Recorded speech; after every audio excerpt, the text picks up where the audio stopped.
जय हिंद बच्चों। इस समय हम लोग महामना इंस्टीट्यूट के यूट्यूब चैनल से जुड़े हुए हैं और इस चैनल में मैं आपका स्वागत करता हूं। आज हम लोग क्लास 11th हिंदी माध्यम मैथमेटिक्स के फर्स्ट चैप्टर समुच्चय के अंतर्गत प्रश्नावली 1.5 के क्वेश्चन नंबर 5 को देखने जा रहे हैं और क्वेश्चन नंबर 5 में हमें वेन आरेख खींचना है। वेन डायग्राम के बारे में हमने आपको बताया था कि समुच्चयों पर होने वाली संक्रियाओं को प्रदर्शित करने के लिए गणितज्ञ वेन ने चित्रों का मदद लिया था और चित्रों के मदद से समुच्चय की संक्रियाओं को प्रस्तुत किया था।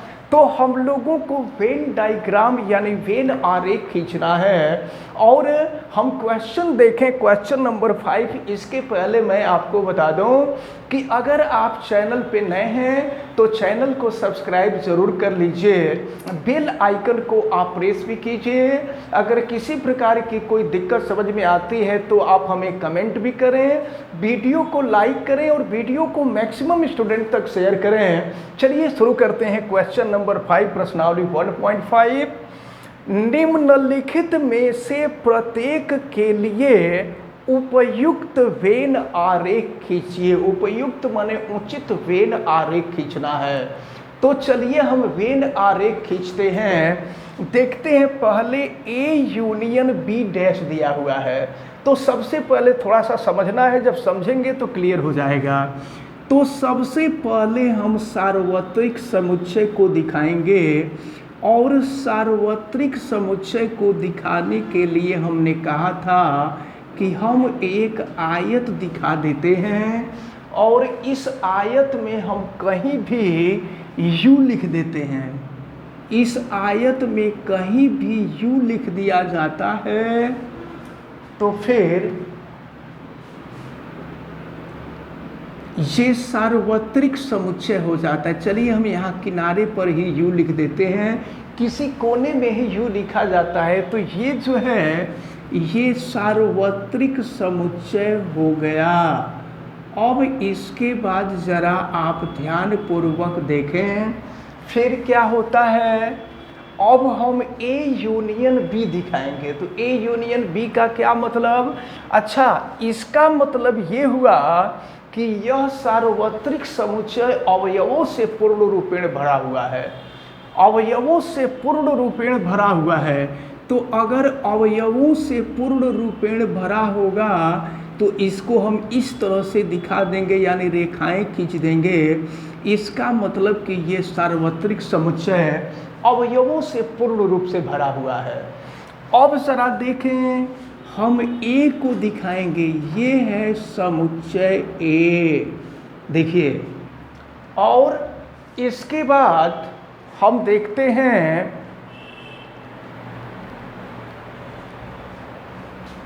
समुच्चय, फिर देखते हैं समुच्चय बी को कि ये समुच्चय बी क्या है। तो देखिए ये तो समुच्चय ए है और अब हम यहाँ दिखा देते हैं समुच्चय बी को। तो देखिए यूनियन में क्या होता है, दो समुच्चयों के यूनियन में हम करते क्या हैं।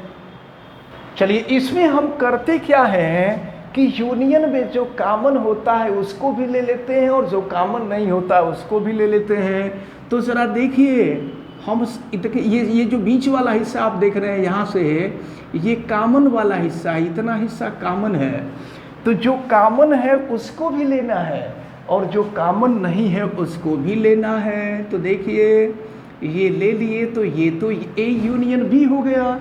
लेकिन जानते हैं क्या करना है, ए यूनियन बी डैश निकालना है।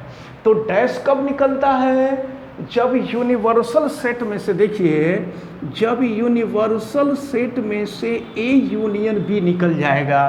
तो ये जो आप फिगर देख रहे हैं ये ए यूनियन बी है और इसको यूनिवर्सल सेट में से हटा देंगे। देखिए यूनिवर्सल सेट में से इसको निकाल दिए तो इसको हम यहाँ से ऐसे तो दिखाई देंगे, यह ए है और यह बी है।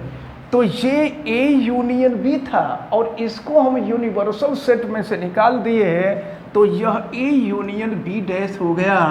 तो ये जो पहले वाली संक्रिया थी, पहले वाली संक्रिया को हम वेन आरेख द्वारा दिखा दिए। अब इसके बाद हम आते हैं दूसरी वाली संक्रिया पर।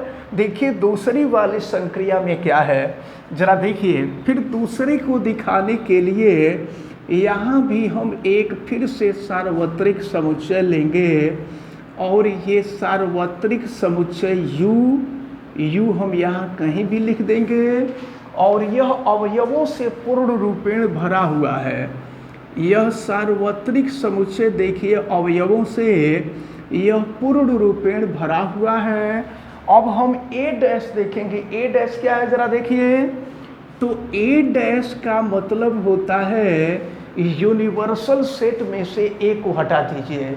तो ये A है, यूनिवर्सल सेट में से हम इसको हटा दिए तो यह A डैश हो गया। अब इसके बाद हम B डैश देखते हैं। तो जब B को हटा देंगे तो B डैश हो जाएगा, ये B डैश हो गया।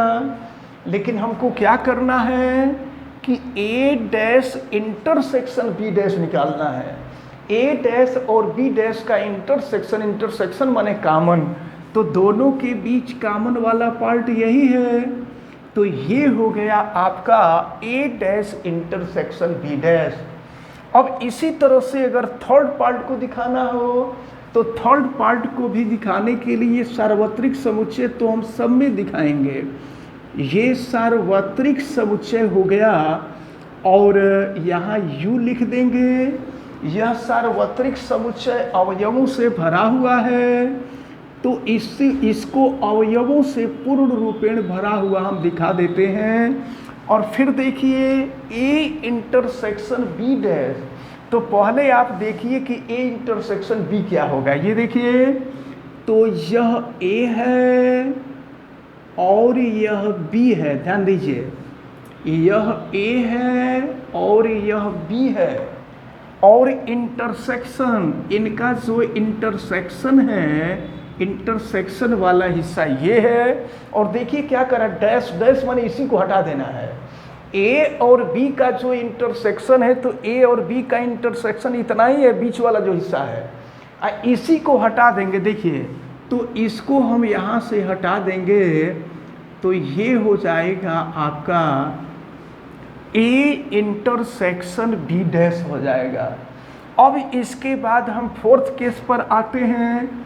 तो फोर्थ केस में आप देखें यहाँ भी हम एक सार्वत्रिक समुच्चय लेंगे U और इसको भी पूर्ण रूपेण हम अवयवों से भर देंगे। ये पूर्ण रूपेण अवयवों से भरा हुआ है। अब इसके बाद A डैश, तो A डैश आप देखिए ये है A डैश। तो A डैश का मतलब देखिए A डैश का मतलब यूनिवर्सल सेट में से A निकल गया। और फिर B डैश, अब देखिए B डैश, तो ये है आपका B डैश। तो इसमें से जब B निकल जाएगा तो B डैश हो जाएगा, B डैश हो जाएगा। और फिर देखिए क्या दिखाना है, A dash union B dash दिखाना है। A डैश यूनियन, तो यूनियन में क्या करते हैं, सबको ले लिया जाता है, सबको ले लिया जाता है। तो सबको लेने के लिए हम इसको जो है ऐसे डॉटेड लाइन से प्रदर्शित कर देंगे। तो इस प्रकार A dash union B dash निकला। तो इस प्रकार ये जो आपने देखा है वेन आरेख, यह वेन आरेख बहुत महत्वपूर्ण है और बहुत आसान भी है। आप इसको बड़ी सरलता से आप कर सकते हैं। तो ये जो क्वेश्चन नंबर 5 था, क्वेश्चन नंबर 5 समाप्त होता है। हमें उम्मीद है कि ये क्वेश्चन नंबर 5 आपको ज़रूर समझ में आया होगा। आप वीडियो को लाइक ज़रूर कीजिएगा और अगर किसी प्रकार की कोई दिक्कत समझ में आती है तो आप कमेंट करके हमें बताइएगा। और आप चैनल पे नए हैं तो चैनल को सब्सक्राइब कर लीजिएगा। चैनल सब्सक्राइब करने के लिए आप यूट्यूब पर महामना इंस्टीट्यूट सर्च करें और फिर रेड कलर के सब्सक्राइब वाले बटन को आप दबा दें तो फिर चैनल सब्सक्राइब हो जाएगा। और वीडियो वीडियो को मैक्सिमम स्टूडेंट तक आप शेयर करें। तो आप सभी लोगों का बहुत बहुत धन्यवाद। जय हिंद।